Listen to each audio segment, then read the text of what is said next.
झाले ना. आज सगळ्यात मोठा एक चमत्कार आहे.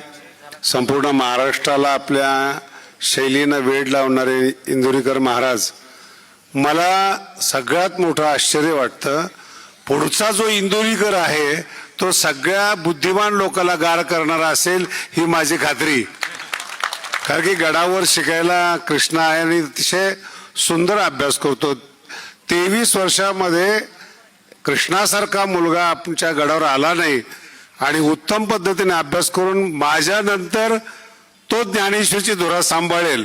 म्हणून इंदुरीकरी महाराज, तुम्ही जे आयुष्यभर कीर्तन केलंय त्याचं पुण्य तुमच्या मुलाला मिळालं आणि तो बुद्धिमान निघाला.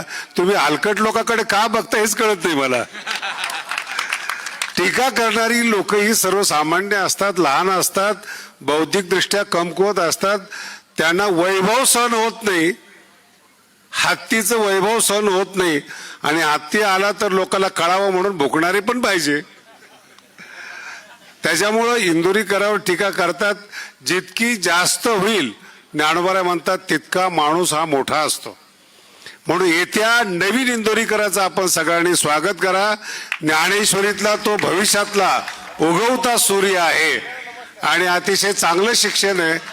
आपल्या सगळ्याला कल्पना आहे, मी विनाकारण स्तुती करत नाही, पण खरंच आमच्या भगवानगडाचं भाग्य आहे इंदुरीकर महाराजांनी तो मुलगा देऊन ज्ञानेश्वरी भविष्यातलं माझं टेन्शन कमी केलं. आता महत्वाचा विषय आहे, पितृकार्यातलं सगळ्यात मोठं कार्य आणि अवघड मनाने केलं जाणारं मुलीला निरोप देणं आणि जिला आपण आपल्या रक्तातून वाढवलं तिचा आज तसा निरोपाचा दिवस आहे आणि आनंदाचा दिवस आईचा आहे की ती एक चांगल्या घरी चाललेली आहे. ज्ञानेश्वरी आज साहिलला भेटली. साहिलने ज्ञानेश्वरीचं कौतुक करावं आणि आपला वंश पुढं वाढवावा. माऊलीचा आशीर्वाद त्यांच्या पाठीमागे राहील. जास्त न बोलता आपल्याला सगळ्याला वेळ झालेला आहे. इंदुरीकर महाराजांना पुन्हा सांगण्यात, याच्यानंतर इंदुरीकर महाराज टीकेला उत्तर देऊ नका. आपल्या कीर्तनाने लोकांना उत्तर द्या.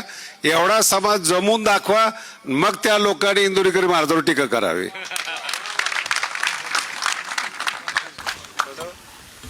आंधी